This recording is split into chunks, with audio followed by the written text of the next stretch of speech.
Já tive várias experiências de quase morte, mas só escrevi sobre 3 delas. Entre os 5 e 7 anos de idade, eu morri. Fui estrangulado por uma mulher que perdeu o controle da raiva. Levaram-me para o hospital, já que eu estava inconsciente. Me conectaram a todo tipo de máquinas. O médico ficou furioso, dizendo que haviam me maltratado e me matado. Ele me colocou em um EEG para tentar provar que eu tinha lesão cerebral causada pelo estrangulamento. Eles tomaram medidas extraordinárias e fizeram meu coração voltar a bater. No entanto, como eu continuava sem resposta, o médico discutiu com meus pais adotivos para desligar os aparelhos porque eu estava com morte cerebral. Então, eu morri. Eu assistia de pé ao lado do meu corpo enquanto isso acontecia. Eu me sentia muito imparcial, com uma inclinação para o alívio. Meu sofrimento com essas pessoas tinha sido catastrófico. Por exemplo, fui obrigado a comer ração de cachorro do chão. Eles enfiaram um ferro de cachear quente dentro de mim. Fui tão gravemente agredido que meu útero era 75% de tecido cicatricial aos 8 anos de idade. Houve muitos episódios de abuso grave, mas isso é o suficiente para preparar o cenário para a experiência de quase morte.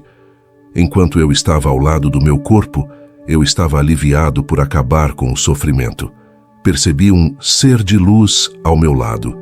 O ser disse: "Siga-os." Eu olhei para trás para ver os pais adotivos e o médico deixando o quarto. Eu os segui. Descemos um corredor e passamos por um conjunto de portas duplas fechadas que se abriram e fecharam atrás de nós. Descemos outro corredor e viramos uma esquina para outro conjunto de portas duplas semelhantes. Continuamos até parar em um escritório logo antes de outro conjunto de portas duplas. Eles entraram e o médico e os pais adotivos começaram a discutir. O ser disse: "Lembre-se exatamente do que eles dizem." Eu fiz isso e depois repeti essa conversa textualmente para os envolvidos nela. Enquanto continuavam sua discussão, o ser se virou para mim e perguntou: "Você está pronto para ir?" "O que você é?" perguntei. "Você não sabe?" Não, me perguntei por que ele esperaria que eu fizesse uma pergunta cuja resposta eu já sabia. Como pessoa autista, eu era, e muitas vezes ainda sou, uma pessoa muito literal. Ele respondeu que eu poderia chamá-lo do que quisesse.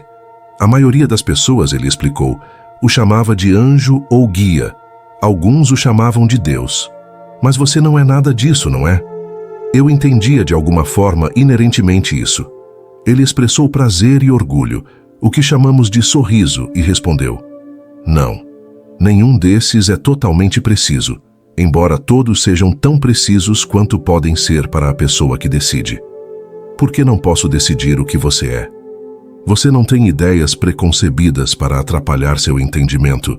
Você entende que não pode verdadeiramente me conhecer enquanto carrega as limitações do seu corpo. Vocês sabem se sou bom ou mau e se confiam em mim. Isso é conhecimento completo o suficiente. Então, o ser me levou à presença da grande inteligência que criou tudo, é tudo e existe em e através de todas as coisas. Eu chamaria isso de Deus, embora essa palavra tenha muitos equívocos ligados a ela em nosso mundo para ser precisa. Na presença, eu simplesmente fiquei lá. Sentia amor por toda parte. Era denso e pesado, e tinha uma presença física literal. Essa presença era esquisita e magnífica. Também senti sua gratidão por toda a humanidade e por todos que precisam sofrer neste lugar. Tinha peso, presença e forma. É uma coisa que nunca ouvi falar, que Deus é grato a nós e por tudo o que somos e fazemos. Então fui levado ao universo. Surfei no som, provei cores que não podemos ver e para as quais não temos nomes na Terra. Experimentei a plenitude das músicas que os planetas cantam uns aos outros e o riso das estrelas. Experimentei tudo o que é e a maravilha do que existe. Havia uma beleza indescritível e um amor e alegria tão vastos. Voltei ao ser que me tinha guiado da presença. Carregava parte da presença comigo ainda, e assim será para sempre. Fui levado de volta ao meu corpo por um longo caminho, através de mais estrelas e coisas bonitas. Enquanto caminhávamos, o ser e eu conversamos longamente. A conversa final foi mais ou menos assim: você não precisa voltar, é sua escolha. Se eu não voltar, teria falhado, muito falhará. Eu não queria voltar, mas senti um forte desejo de fazê-lo. Você será amado e bem-vindo em casa independentemente. Você será celebrado e haverá regozijo e boas-vindas. Olhei então para o meu corpo deitado ali. Só conhecerei dor se voltar. Sim, ainda assim, a escolha de retornar é sua.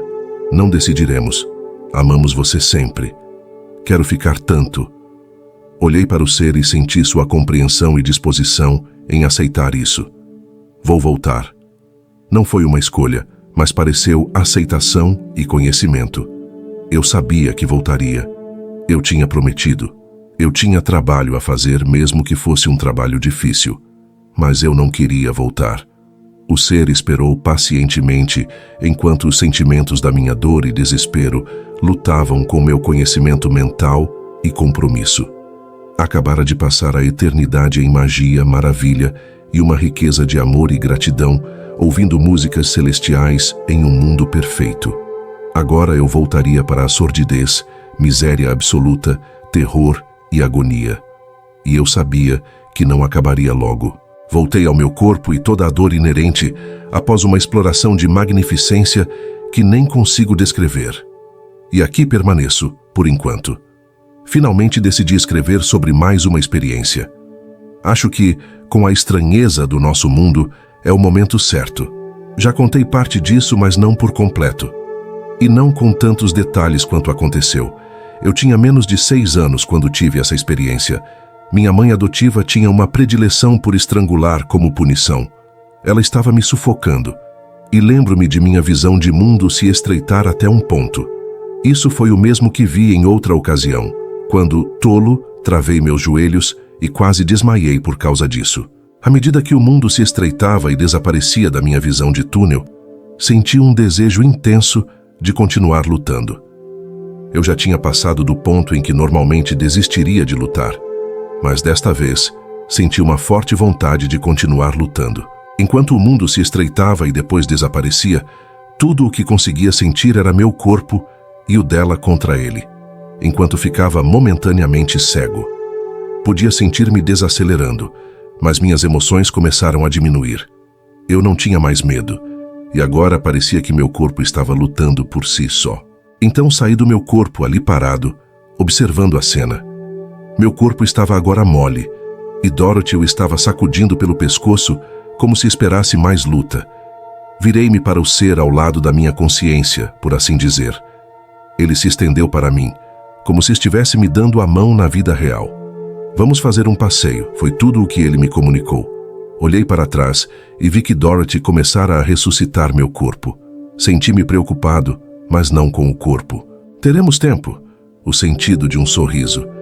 Muito e mais um pouco. O tempo aqui não passará enquanto estivermos lá.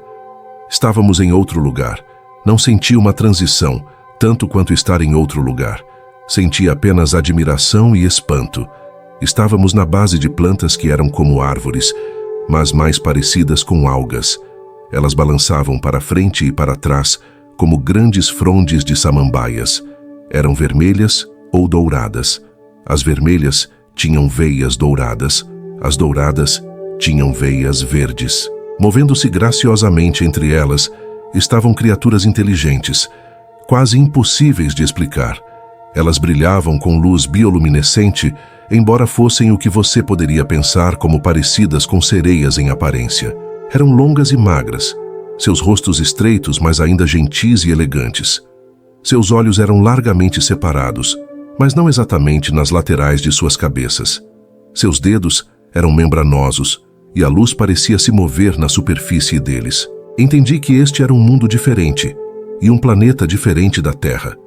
Este mundo estava completamente coberto de água, e eles não tinham conceito de terra, sujeira ou chão. Eles viviam suas vidas inteiras nas correntes de água de seu vasto mundo. Afundamos mais nesse mundo, onde havia mais criaturas estranhas. Essas criaturas eram semelhantes, mas menos evoluídas. Eram curiosas e capazes de nos sentir enquanto as outras criaturas não tinham. Eram gentis, cheias de alegria e prazer com nossa presença. Elas se agrupavam ao nosso redor, de forma semelhante aos golfinhos. Estas criaturas tinham uma cor para a qual não temos palavra. Estranhamente, não consegui mais lembrar a cor assim que retornei ao meu corpo humano. Essas criaturas viviam na escuridão onde o sol não podia alcançar, e viam em cores que nós, humanos, não conseguimos. Eram como cães alegres saudando um humano querido que estava ausente há muito tempo. Eles faziam sons estranhos, que eu sabia que meus ouvidos humanos jamais ouviriam. Produziam sons agudos, mas esses sons não eram dolorosos. Essas criaturas cantavam nesses belos sons agudos, e o som viajava na água. Então, ouvi outros de sua espécie responderem à sua canção de longe. Eu podia ouvir e entender sua música muito simplória, sobre visitas, alegria, e o quão grande era o seu ensinamento. No meu pensamento humano, eu havia vindo simplesmente para ver, mas eles acreditavam que eu havia vindo para aprender, e eles para me ensinar. Fui com eles ao gentil estímulo do ser ao meu lado. Eles me levaram para suas casas, que eram cavernas semelhantes a colmeias sob o solo, onde a água fluía em padrões musicais. Nós nadamos nessas cavernas, e eles me mostraram quanto estava vivo ao nosso redor. Algas estavam nas paredes. Algumas das cavernas eram habitadas por vida microscópica que crescia em pequenas conchas duras e criava paredes nas cavernas. Algumas eram gigantescas, vida antiga que crescia em conchas enormes, em forma de cone, e se alimentava da vida que florescia na água. Essas criaturas gigantescas podiam dormir às vezes por décadas, antes que as algas florescessem e as acordassem. Eles me mostraram como saber quando estavam indo longe demais para cima. Eu podia sentir a sensação de desmontar quando atingiam os limites da altitude de sua profundidade. Eles me mostraram outra escola de sua espécie, que nadava ao meu redor em círculos, roçava minha energia e me pedia para abençoá-los. Eu os abençoei e disse que prosperariam por sua gentileza, por seu lavar parte da minha tristeza. Eles partiram, satisfeitos por terem dado e recebido bênçãos devidamente em retorno. O grupo com o qual eu estava me levou de volta ao lugar onde nos encontramos. Eles desejaram uma bênção em troca. Eu disse a eles que cresceriam mais porque me ensinaram. E eles também ficaram satisfeitos. Então subimos ao espaço e viajamos entre estrelas e planetas. Embora não ocupados pela vida, cada um era bonito à sua maneira. Quando chegou a hora de voltar, chegamos ao meu corpo quase precisamente como o deixamos. Isso foi estranho para mim porque acabara de passar a eternidade entre as estranhas criaturas do outro planeta, entre as estrelas, gigantes gasosos, planetas com anéis e planetas congelados e planetas de magma ardente. Fiquei ao lado do meu corpo e olhei para o ser. Ele era infinitamente paciente enquanto esperava. Eu não perguntei, e ele não fez sugestões, mas eu sabia que era hora de voltar. Senti uma onda de amor por aquele ser. Então senti as emoções em meu corpo, enquanto acordei tossindo e vomitando. Esta é a última de minhas EQM que compartilharei por enquanto. Estive com os torturadores sádicos, pais adotivos, dos 3 aos 7 anos de idade. Foi durante esses tempos que tive minhas EQM. Farei o meu melhor para tornar isso coerente. É como tentar desfazer as roupas de outra pessoa e arrumá-las cuidadosamente em uma casa onde nunca estive antes. É avassalador e difícil organizar as coisas de forma lógica e compreensível. Uma coisa que quero garantir que seja entendida é que lutei muito contra o que me foi dito, ensinado ou transmitido durante essas EQMs. Esta em particular tem me atormentado por toda a minha vida. Vou tentar expressar minhas lutas com isso ao mesmo tempo em que tento transmitir as mensagens claramente. Além disso, esta foi uma EQM particularmente fascinante e há coisas para expressar desse ponto de vista, o que também será um desafio. Enquanto eu me afastava do meu corpo, encontrei meu amigo me esperando lá. Meu amigo era uma forma de luz em forma de humanoide que irradiava bondade, amor e paciência. Ignoramos a confusão da mãe adotiva, tentando reavivar o corpo. Fiquei olhando para o corpo. Tudo está para cima da perspectiva de uma criança, embora eu pudesse ver tudo ao meu redor. O que você deseja perguntar, mas não perguntou? Ele transmitiu a pergunta silenciosamente. Por quê? Com essa pergunta fiz uma dúzia de outras. Por que eu? Por que o sofrimento? Por que este mundo horrível? Por que voltei quando poderia partir? Por que eu viria aqui e aceitaria coisas tão horríveis quando sou uma centelha do divino, uma parte da grande inteligência? Foi um grito de confusão, raiva, dor e perda. Ele estendeu uma mão proverbial e me perguntou: você tem certeza de que deseja saber? Tudo o que você sofre agora será mais fácil para você se não souber. Eu ponderei, buscando em mim mesmo. Eu queria saber se isso me traria mais dor? No final decidi que queria saber. Eu podia perceber que meu amigo já sabia da minha decisão. Houve um aceno e partimos. Primeiro, fomos para a Câmara da Grande Inteligência, o que você pode chamar de Deus. Este era o ser amoroso, vasto e incrível que fez todas as coisas. É todas as coisas. Existe como e através de todas as coisas. Recebi o download que respondeu às minhas perguntas sobre por que, até onde me é permitido ter essas respostas enquanto estou aqui na Terra. Depois de muito tempo naquela presença, fui relutantemente com meu amigo. Ele me levou a um mundo com 2 sóis. Um sol era brilhante, dourado-vermelho, e o outro sol era um branco pálido. Alguém poderia confundi-lo com uma lua se só conhecesse os céus da terra. Mas naquele lugar eu sabia que era outro sol. Era menor que o sol maior, mas muito maior do que o nosso sol. Ambos os sóis estavam muitos milhões de vezes mais distantes daquele planeta do que o nosso sol está do nosso. Esse planeta tinha cidades vastas, ao contrário de qualquer coisa aqui. Havia edifícios magníficos e imponentes que brilhavam com um brilho cristalino. Eles não foram construídos, mas sim cultivados em um processo que não entendi e ainda não entendo. Estavam cheios de vida, não apenas das espécies inteligentes daquele planeta, mas também de animais. Alguns desses animais eram criaturas escaladoras, que faziam ninhos lá no alto dos grandes edifícios ocos. Mesmo enquanto eu observava maravilhado, eles se lançavam para fora e planavam de um pináculo vasto para outro, escalando o lado e desaparecendo dentro dos edifícios. Eu compreendi imediatamente a plenitude da vida neste planeta. Pude ver quando ele se separou do Sol, girando, esfriando e coletando detritos, até que o primeiro desses seres ouviu-se rir e entendeu o som pelo que era. Naquele momento, a consciência de si mesmo despertou, e as sementes da civilização brotaram. Essas pessoas tinham pele dourada e aparência esbelta. Eram um tanto semelhantes aos humanos, embora seus rostos fossem mais suavemente definidos e arredondados. Vestiam roupas, mas era para se expressar, já que as roupas não tinham outro propósito cultural ou fisiológico. Dançavam e teciam tecidos pelo ar. Eu desejava me aproximar e aprender mais, mas seria desrespeitoso. Fui levado para outro planeta onde as pessoas viviam em cabanas espalhadas, distantes umas das outras. Essas pessoas não eram como eu esperava de espécies inteligentes. Não eram bipedais e usavam seus pés muito como mãos, embora suas pernas traseiras fossem cascos. Fechavam as mãos em punhos para correr e havia protuberâncias duras nas costas de seus nós dos dedos. Talvez daí tenha vindo minha crença inocente de infância de que eu também poderia crescer para ser um cavalo. Embora não se parecessem com cavalos ou qualquer criatura terrestre, essas pessoas eram alegres, pacíficas e viviam em harmonia. Estavam muito sintonizadas com o planeta em que viviam. Falavam com o planeta e para o planeta.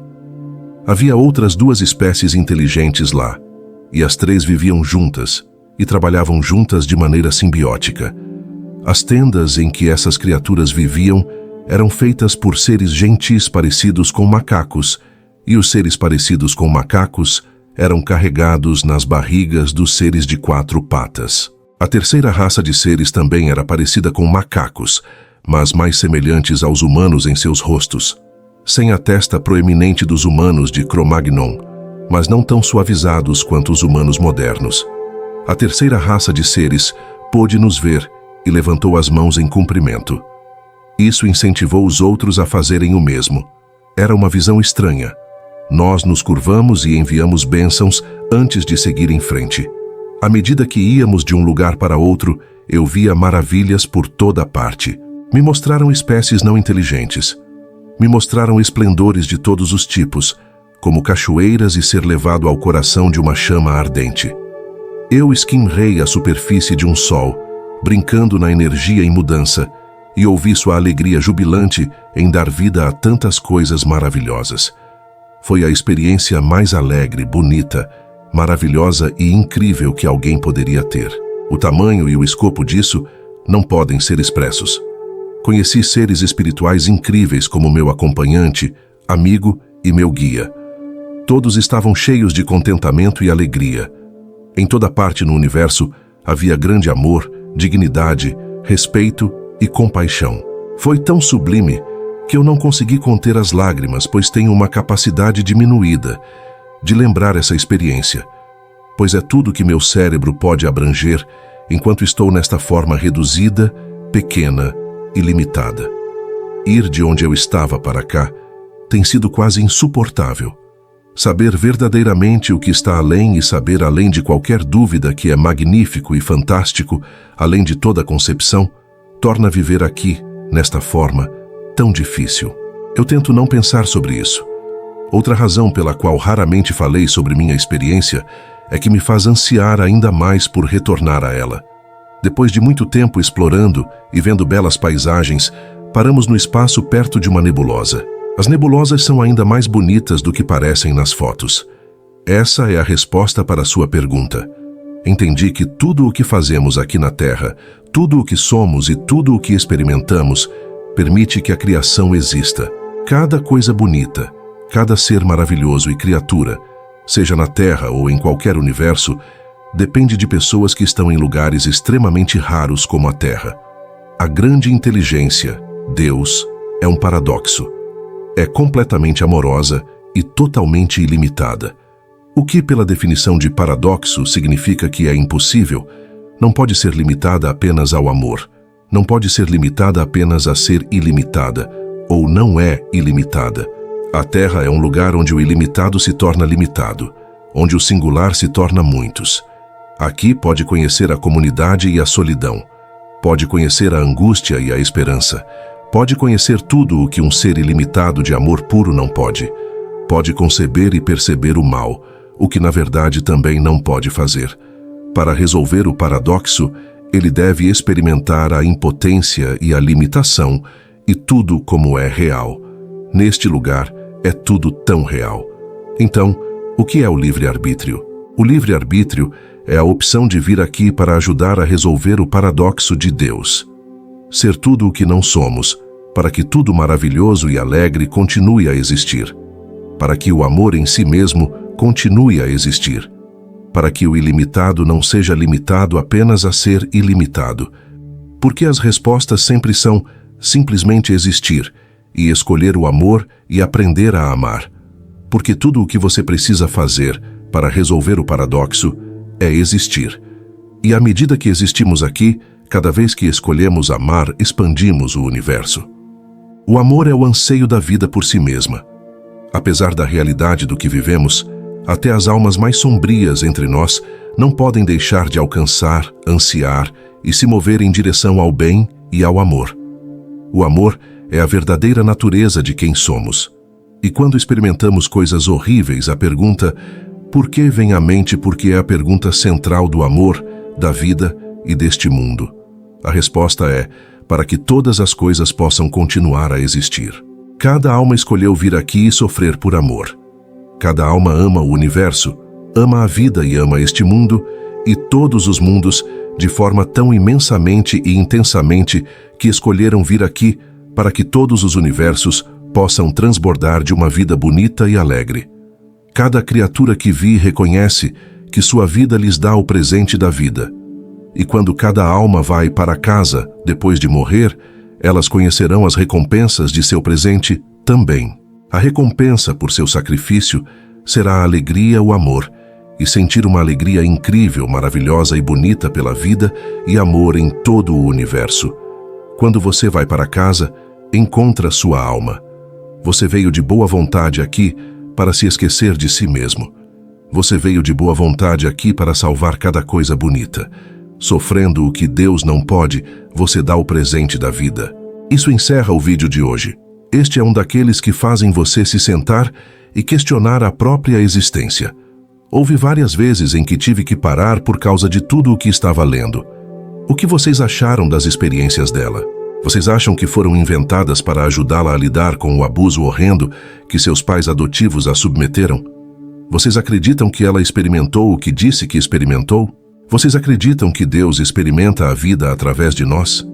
Deixe-me saber o que você pensa na seção de comentários abaixo. Por favor, lembre-se de ser respeitoso e gentil uns com os outros. Antes de terminar este vídeo, gostaria de dizer que se você ou um ente querido está passando por algo parecido com o que essa mulher passou, entre em contato com as autoridades locais. Até o próximo vídeo. Sejam abençoados.